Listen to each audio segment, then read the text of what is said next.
आज हम बात करते हैं एपीजे अब्दुल कलाम के बारे में। इनका पूरा नाम अबुल पकीर जैनुलाब्दीन अब्दुल कलाम, जो मिसाइल मैन और जनता के राष्ट्रपति नाम से भी जाने जाते हैं, भारतीय गणतंत्र के 11वें निर्वाचित राष्ट्रपति थे। वे भारत के पूर्व राष्ट्रपति, जाने माने वैज्ञानिक और अभियंता इंजीनियर के रूप में विख्यात थे। उन्होंने सिखाया, जीवन में चाहे जैसे भी परिस्थिति क्यों न हो, पर जब आप अपने सपने को पूरा करने की ठान लेते हैं तो उन्हें पूरा करके ही रहते हैं।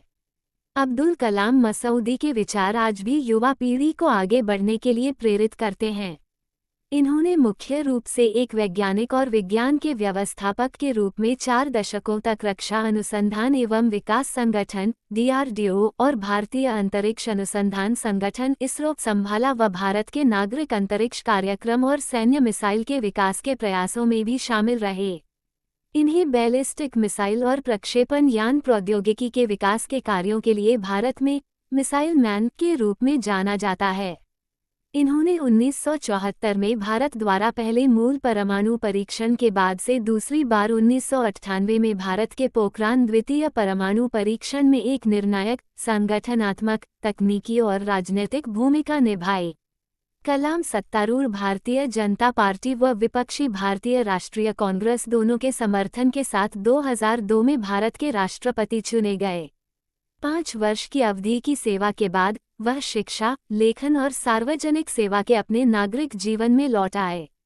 इन्होंने भारत रत्न, भारत के सर्वोच्च नागरिक सम्मान सहित कई प्रतिष्ठित पुरस्कार प्राप्त किए।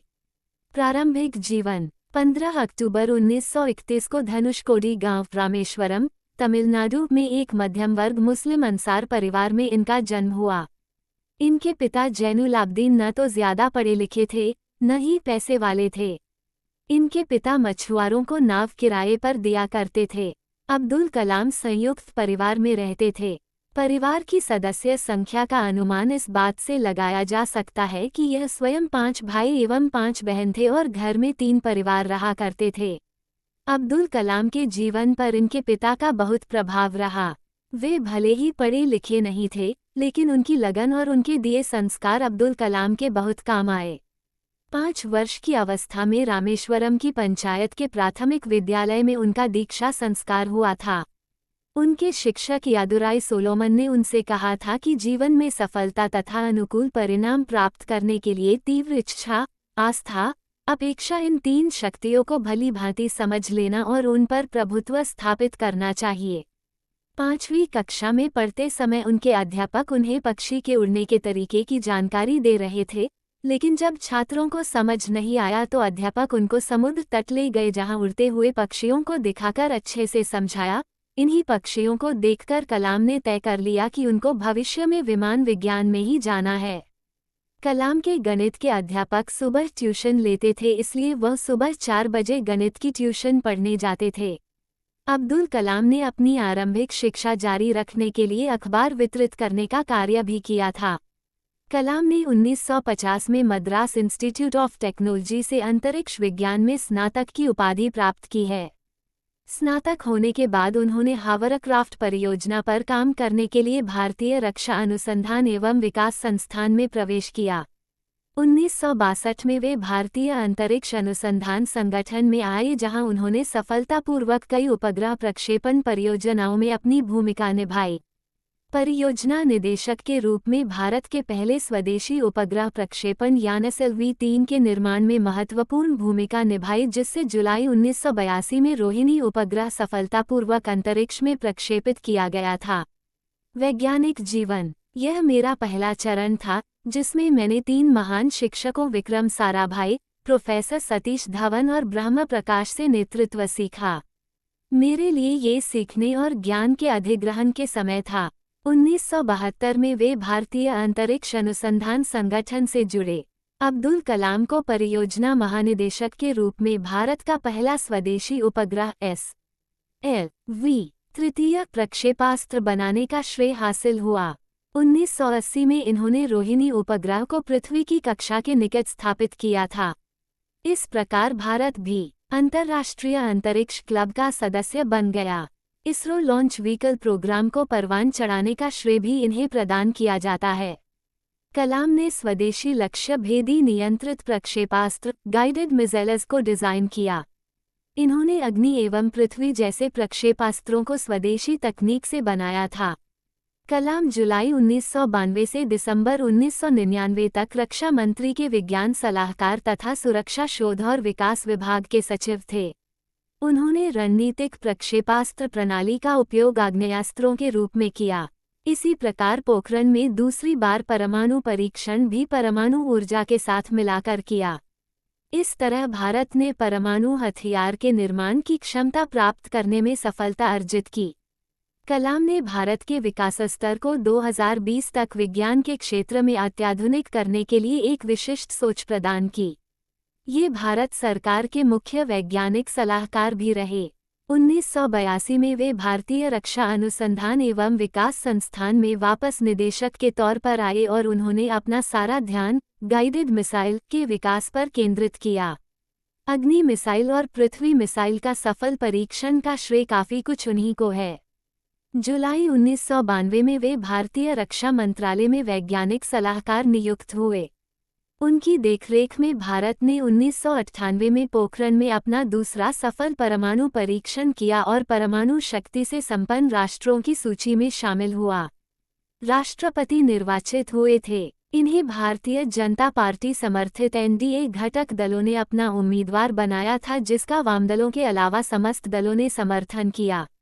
18 जुलाई 2002 को कलाम को 90% बहुमत द्वारा भारत का राष्ट्रपति चुना गया था और इन्हें 25 जुलाई 2002 को संसद भवन के अशोक कक्ष में राष्ट्रपति पद की शपथ दिलाई गई।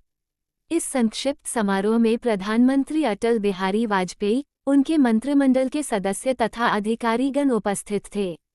इनका कार्यकाल 25 जुलाई 2007 को समाप्त हुआ। अब्दुल कलाम व्यक्तिगत जिंदगी में बेहद अनुशासनप्रिय थे। यह शाकाहारी थे। इन्होंने अपनी जीवनी विंग्स ऑफ फायर भारतीय युवाओं को मार्गदर्शन प्रदान करने वाले अंदाज में लिखी है। इनकी दूसरी पुस्तक guiding souls dialogues of the purpose of life आत्मिक विचारों को उद्घाटित करती है। इन्होंने तमिल भाषा में कविताएं भी लिखी हैं। ये भी ज्ञात हुआ है कि दक्षिणी कोरिया में इनकी पुस्तकों की काफ़ी मांग है और वहाँ इन्हें बहुत अधिक पसंद किया जाता है। 1972 में वे भारतीय अंतरिक्ष अनुसंधान संगठन से जुड़े। अब्दुल कलाम को परियोजना महानिदेशक के रूप में भारत का पहला स्वदेशी उपग्रह SLV तृतीय प्रक्षेपास्त्र बनाने का श्रेय हासिल हुआ। 1980 में इन्होंने रोहिणी उपग्रह को पृथ्वी की कक्षा के निकट स्थापित किया था। इस प्रकार भारत भी अंतर्राष्ट्रीय अंतरिक्ष क्लब का सदस्य बन गया। इसरो लॉन्च व्हीकल प्रोग्राम को परवान चढ़ाने का श्रेय भी इन्हें प्रदान किया जाता है। कलाम ने स्वदेशी लक्ष्य भेदी नियंत्रित प्रक्षेपास्त्र गाइडेड मिसाइल्स को डिजाइन किया। इन्होंने अग्नि एवं पृथ्वी जैसे प्रक्षेपास्त्रों को स्वदेशी तकनीक से बनाया था। कलाम जुलाई 1992 से दिसंबर 1999 तक रक्षा मंत्री के विज्ञान सलाहकार तथा सुरक्षा शोध और विकास विभाग के सचिव थे। उन्होंने रणनीतिक प्रक्षेपास्त्र प्रणाली का उपयोग आग्नेयास्त्रों के रूप में किया। इसी प्रकार पोखरण में दूसरी बार परमाणु परीक्षण भी परमाणु ऊर्जा के साथ मिलाकर किया। इस तरह भारत ने परमाणु हथियार के निर्माण की क्षमता प्राप्त करने में सफलता अर्जित की। कलाम ने भारत के विकास स्तर को 2020 तक विज्ञान के क्षेत्र में अत्याधुनिक करने के लिए एक विशिष्ट सोच प्रदान की। ये भारत सरकार के मुख्य वैज्ञानिक सलाहकार भी रहे। 1982 में वे भारतीय रक्षा अनुसंधान एवं विकास संस्थान में वापस निदेशक के तौर पर आए और उन्होंने अपना सारा ध्यान गाइडेड मिसाइल के विकास पर केंद्रित किया। अग्नि मिसाइल और पृथ्वी मिसाइल का सफल परीक्षण का श्रेय काफी कुछ उन्हीं को है। जुलाई 1992 में वे भारतीय रक्षा मंत्रालय में वैज्ञानिक सलाहकार नियुक्त हुए। उनकी देखरेख में भारत ने 1998 में पोखरण में अपना दूसरा सफल परमाणु परीक्षण किया और परमाणु शक्ति से संपन्न राष्ट्रों की सूची में शामिल हुआ। राष्ट्रपति निर्वाचित हुए थे। इन्हें भारतीय जनता पार्टी समर्थित एनडीए घटक दलों ने अपना उम्मीदवार बनाया था, जिसका वामदलों के अलावा समस्त दलों ने समर्थन किया। 18 जुलाई 2002 को कलाम को 90% बहुमत द्वारा भारत का राष्ट्रपति चुना गया था और इन्हें 25 जुलाई 2002 को संसद भवन के अशोक कक्ष में राष्ट्रपति पद की शपथ दिलाई गई। इस संक्षिप्त समारोह में प्रधानमंत्री अटल बिहारी वाजपेयी, उनके मंत्रिमंडल के सदस्य तथा अधिकारीगण उपस्थित थे। इनका कार्यकाल 25 जुलाई 2007 को समाप्त हुआ। अब्दुल कलाम व्यक्तिगत जिंदगी में बेहद अनुशासनप्रिय थे। यह शाकाहारी थे। इन्होंने अपनी जीवनी विंग्स ऑफ फायर भारतीय युवाओं को मार्गदर्शन प्रदान करने वाले अंदाज में लिखी है। इनकी दूसरी पुस्तक guiding souls dialogues of the purpose of life आत्मिक विचारों को उद्घाटित करती है। इन्होंने तमिल भाषा में कविताएं भी लिखी हैं। ये भी ज्ञात हुआ है कि दक्षिणी कोरिया में इनकी पुस्तकों की काफ़ी मांग है और वहाँ इन्हें बहुत अधिक पसंद किया जाता है। राष्ट्रपति दायित्व से मुक्ति के बाद कार्यालय छोड़ने के बाद कलाम भारतीय प्रबंधन संस्थान शिलोंग, भारतीय प्रबंधन संस्थान अहमदाबाद, भारतीय प्रबंधन संस्थान इंदौर व भारतीय विज्ञान संस्थान बेंगलुरु के मानद फेलो व एक विजिटिंग प्रोफेसर बन गए। भारतीय अंतरिक्ष विज्ञान एवं प्रौद्योगिकी संस्थान तिरुवनंतपुरम के कुलाधिपति, अन्ना विश्वविद्यालय में एरोस्पेस इंजीनियरिंग के प्रोफेसर और भारत भर में कई अन्य शैक्षणिक और अनुसंधान संस्थानों में सहायक बन गए। उन्होंने बनारस हिंदू विश्वविद्यालय और अन्ना विश्वविद्यालय में सूचना प्रौद्योगिकी और अंतर्राष्ट्रीय सूचना प्रौद्योगिकी संस्थान हैदराबाद में सूचना प्रौद्योगिकी के क्षेत्र में पढ़ाया। मई 2012 में कलाम ने भारत के युवाओं के लिए एक कार्यक्रम भ्रष्टाचार को हराने के एक केंद्रीय विषय के साथ मैं आंदोलन को क्या दे सकता हूँ का शुभारंभ किया।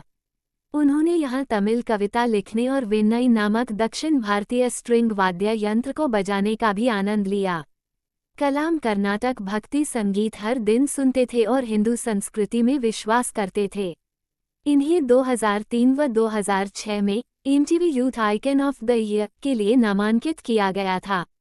2011 में आई हिंदी फिल्म आई एम कलाम में एक गरीब लेकिन उज्ज्वल बच्चे पर कलाम के सकारात्मक प्रभाव को चित्रित किया गया।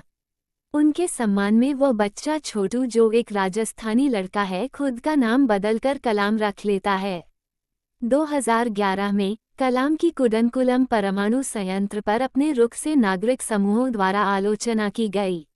इन्होंने ऊर्जा संयंत्र की स्थापना का समर्थन किया। इन पर स्थानीय लोगों के साथ बात नहीं करने का आरोप लगाया गया। इन्हें एक समर्थ परमाणु वैज्ञानिक होने के लिए जाना जाता है, पर संयंत्र की सुरक्षा सुविधाओं के बारे में इनके द्वारा उपलब्ध कराए गए आश्वासनों से नाखुश प्रदर्शनकारी इनके प्रति शत्रुतापूर्ण थे। मैं ये बहुत गर्वोक्तिपूर्वक तो नहीं कह सकता कि मेरा जीवन किसी के लिए आदर्श बन सकता है, लेकिन जिस तरह मेरी नियति ने आकार ग्रहण किया उससे किसी ऐसे गरीब बच्चे को सांत्वना अवश्य मिलेगी जो किसी छोटी सी जगह पर सुविधाहीन सामाजिक दशाओं में रह रहा हो। शायद यह ऐसे बच्चों को उनके पिछड़ेपन और निराशा की भावनाओं से विमुक्त होने में अवश्य सहायता करे। निधन 27 जुलाई 2015 की शाम अब्दुल कलाम भारतीय प्रबंधन संस्थान शिलोंग में रहने योग्य गृह पर एक व्याख्यान दे रहे थे जब उन्हें जोरदार कार्डियक अरेस्ट, दिल का दौरा हुआ और ये बेहोश होकर गिर पड़े। लगभग 6:30 बजे गंभीर हालत में इन्हें बेथानी अस्पताल में ICU में ले जाया गया और 2 घंटे के बाद इनकी मृत्यु की पुष्टि कर दी गई। अस्पताल के CEO जॉन साइलो ने बताया कि जब कलाम को अस्पताल लाया गया तब उनकी नब्ज और ब्लड प्रेशर साथ छोड़ चुके थे। अपने निधन से लगभग 9 घंटे पहले ही उन्होंने ट्वीट करके बताया था कि वो शिलोंग IIM में लेक्चर के लिए जा रहे हैं। कलाम अक्टूबर 2015 में 84 साल के होने वाले थे। मेघालय के राज्यपाल वी षडमुखनाथन अब्दुल कलाम के हॉस्पिटल में प्रवेश की खबर सुनते ही सीधे अस्पताल में पहुंच गए। बाद में षडमुखनाथन ने बताया कि कलाम को बचाने की चिकित्सा दल की कोशिशों के बाद भी शाम 7:45 पर उनका निधन हो गया। अंतिम संस्कार मृत्यु के तुरंत बाद कलाम के शरीर को भारतीय वायुसेना के हेलीकॉप्टर से शिलोंग से गुवाहाटी लाया गया, जहां से अगले दिन 28 जुलाई को पूर्व राष्ट्रपति APJ अब्दुल कलाम का पार्थिव शरीर मंगलवार दोपहर वायुसेना के विमान C-130J हरक्यूलिस से दिल्ली लाया गया। लगभग 12:15 पर विमान पालम हवाई अड्डे पर उतरा। सुरक्षा बलों ने पूरे राजकीय सम्मान के साथ कलाम के पार्थिव शरीर को विमान से उतारा। वहां प्रधानमंत्री नरेंद्र मोदी, राष्ट्रपति प्रणब मुखर्जी, दिल्ली के मुख्यमंत्री अरविंद केजरीवाल व तीनों सेनाओं के प्रमुखों ने इसकी अगवानी की और कलाम के पार्थिव शरीर पर पुष्पहार अर्पित किए। इसके बाद तिरंगे में लिपटे कलाम के पार्थिव शरीर को पूरे सम्मान के साथ एक गन कैरेज में रख उनके आवास 10 राजाजी मार्ग पर ले जाया गया। यहां पूर्व प्रधानमंत्री मनमोहन सिंह, कांग्रेस अध्यक्ष सोनिया गांधी, राहुल गांधी और उत्तर प्रदेश के मुख्यमंत्री अखिलेश यादव सहित अनेक गणमान्य लोगों ने इन्हें श्रद्धांजलि दी। भारत सरकार ने पूर्व राष्ट्रपति के निधन के मौके पर उनके सम्मान के रूप में 7 दिवसीय राजकीय शोक की घोषणा की। 29 जुलाई की सुबह वायुसेना के विमान C-130J से भारतीय ध्वज में लिपटे कलाम के शरीर को पालम एयर बेस पर ले जाया गया, जहां से इसे मदुरै भेजा गया। विमान दोपहर तक मदुरै हवाई अड्डे पर पहुंचा। उनके शरीर को तीनों सेनाओं के प्रमुखों और राष्ट्रीय व राज्य के गणमान्य व्यक्तियों, कैबिनेट मंत्री मनोहर पर्रिकर, वेंकैया नायडू, पॉन राधाकृष्णन और तमिलनाडु और मेघालय के राज्यपाल के रोसैया और वी षणमुखनाथन ने हवाई अड्डे पर प्राप्त किया। एक संक्षिप्त समारोह के बाद कलाम के शरीर को एक वायु सेना के हेलीकॉप्टर में मंडपम भेजा गया। मंडपम से कलाम के शरीर को उनके गृह नगर रामेश्वरम एक आर्मी ट्रक में भेजा गया। अंतिम श्रद्धांजलि देने के लिए उनके शरीर को स्थानीय बस स्टेशन के सामने एक खुले क्षेत्र में प्रदर्शित किया गया ताकि जनता उन्हें आखिरी श्रद्धांजलि दे सके। 30 जुलाई 2015 को पूर्व राष्ट्रपति को पूरे सम्मान के साथ रामेश्वरम के पी करुम्बू ग्राउंड में दफना दिया गया। प्रधानमंत्री मोदी, तमिलनाडु के राज्यपाल और कर्नाटक, केरल और आंध्र प्रदेश के मुख्यमंत्रियों सहित 3,50,000 से अधिक लोगों ने अंतिम संस्कार में भाग लिया। प्रतिक्रिया: कलाम के निधन से देश भर में और सोशल मीडिया में पूर्व राष्ट्रपति को श्रद्धांजलि देने के लिए अनेक कार्य किए गए। भारत सरकार ने कलाम को सम्मान देने के लिए 7 दिवसीय राजकीय शोक की घोषणा की। राष्ट्रपति प्रणब मुखर्जी, उपराष्ट्रपति हामिद अंसारी, गृह मंत्री राजनाथ सिंह और अन्य नेताओं ने पूर्व राष्ट्रपति के निधन पर शोक व्यक्त किया। प्रधानमंत्री नरेंद्र मोदी ने कहा, उनका कलाम का निधन वैज्ञानिक समुदाय के लिए एक बड़ी क्षति है। वह भारत को महान ऊंचाइयों पर ले गए। उन्होंने हमें मार्ग दिखाया। पूर्व प्रधानमंत्री मनमोहन सिंह, जिन्होंने कलाम के साथ प्रधानमंत्री के रूप में सेवा की थी, 40। उन्होंने कहा, उनकी मृत्यु के साथ हमारे देश ने एक महान मनुष्य को खोया है जिसने हमारे देश की रक्षा प्रौद्योगिकी में आत्मनिर्भरता को बढ़ावा देने के लिए अभूतपूर्व योगदान दिया है। मैंने प्रधानमंत्री के रूप में कलाम के साथ बहुत निकटता से काम किया है। मुझे हमारे देश के राष्ट्रपति के रूप में उनकी सलाह से लाभ हुआ। उनका जीवन और काम आने वाली पीढ़ियों तक याद किया जाएगा। उद्धरण चिन्ह। दलाई लामा ने अपनी संवेदना और प्रार्थना व्यक्त की और कलाम की मौत को एक अपूरणीय क्षति बोला, अपना दुख व्यक्त किया। उन्होंने ये भी कहा, अनेक वर्षों में मुझे कई अवसरों पर कलाम के साथ बातचीत करने का मौका मिला। वो एक महान वैज्ञानिक, शिक्षाविद और राजनेता ही नहीं, बल्कि वे एक वास्तविक सज्जन थे और हमेशा मैंने उनकी सादगी और विनम्रता की प्रशंसा की है। मैंने सामान्य हितों के विषयों की एक विस्तृत श्रृंखला पर हमारी चर्चाओं का आनंद लिया, लेकिन विज्ञान, अध्यात्म और शिक्षा के साथ मुख्य रूप से हमारे बीच चिंतन किया जाता था। दक्षिण एशियाई नेताओं ने अपनी संवेदना व्यक्त की और दिवंगत राजनेता की सराहना की। भूटान सरकार ने कलाम की मौत के शोक के लिए देश के झंडे को आधी ऊंचाई पर फहराने के लिए आदेश दिया और श्रद्धांजलि में 1000 मक्खन के दीपक की भेंट किए। भूटान के प्रधानमंत्री शेरिंग तोबगे ने कलाम के प्रति अपना गहरा दुख व्यक्त करते हुए कहा, वे एक महान नेता थे जिनकी सभी ने प्रशंसा की, विशेषकर भारत के युवाओं के वे प्रशंसनीय नेता थे जिन्हें वे जनता का राष्ट्रपति बुलाते थे। बांग्लादेश की प्रधानमंत्री शेख हसीना ने उनकी व्याख्या करते हुए कहा, एक महान राजनेता, प्रशंसित वैज्ञानिक और दक्षिण एशिया के युवा पीढ़ी के लिए प्रेरणा स्रोत के संयोग। उन्होंने कलाम की मृत्यु को भारत के लिए अपूरणीय क्षति से भी परे बताया। उन्होंने ये भी कहा कि भारत के सबसे प्रसिद्ध बेटे, पूर्व राष्ट्रपति के निधन पर हमें गहरा झटका लगा है। एपीजे अब्दुल कलाम अपने समय के सबसे महान ज्ञानियों में से एक थे। वह बांग्लादेश में भी बहुत सम्मानित थे। उनकी विज्ञान और प्रौद्योगिकी के क्षेत्र में भारत की वृद्धि करने के लिए अमूल्य योगदान के लिए वे सभी के द्वारा हमेशा याद किए जाएंगे। वे दक्षिण एशिया की युवा पीढ़ी के लिए प्रेरणा का स्रोत थे जो उनके सपनों को पंख देते थे। बांग्लादेश नेशनलिस्ट पार्टी की प्रमुख खालिदा जिया ने कहा, एक परमाणु वैज्ञानिक के रूप में उन्होंने लोगों के कल्याण में स्वयं को समर्पित किया।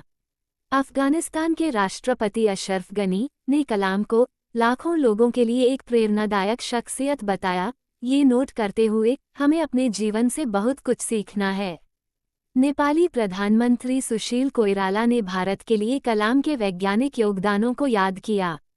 नेपाल ने एक अच्छा दोस्त खो दिया है और मैंने एक सम्मानित और आदर्श व्यक्तित्व को खो दिया है।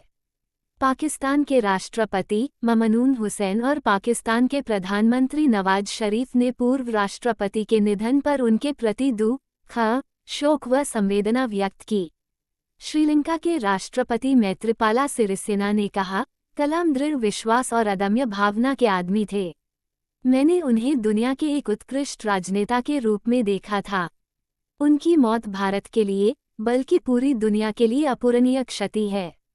इंडोनेशियाई राष्ट्रपति सुसिलो बम्बनग युदोयोनो, मलेशिया के प्रधानमंत्री नजीब रजाक, सिंगापुर के प्रधानमंत्री ली सिएन लूंग, संयुक्त अरब अमीरात के राष्ट्रपति शेख खलीफा बिन जायद अल नहयान सहित अन्य अंतर्राष्ट्रीय नेताओं और संयुक्त अरब अमीरात के प्रधानमंत्री और दुबई के शासक ने भी कलाम को श्रद्धांजलि अर्पित की।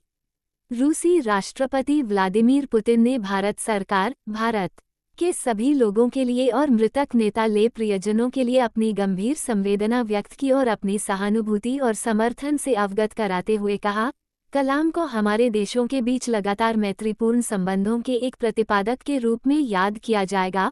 उन्होंने भारत की राष्ट्रीय सुरक्षा को सुनिश्चित करने में सामाजिक, आर्थिक, वैज्ञानिक और तकनीकी प्रगति के लिए व्यक्तिगत योगदान दिया।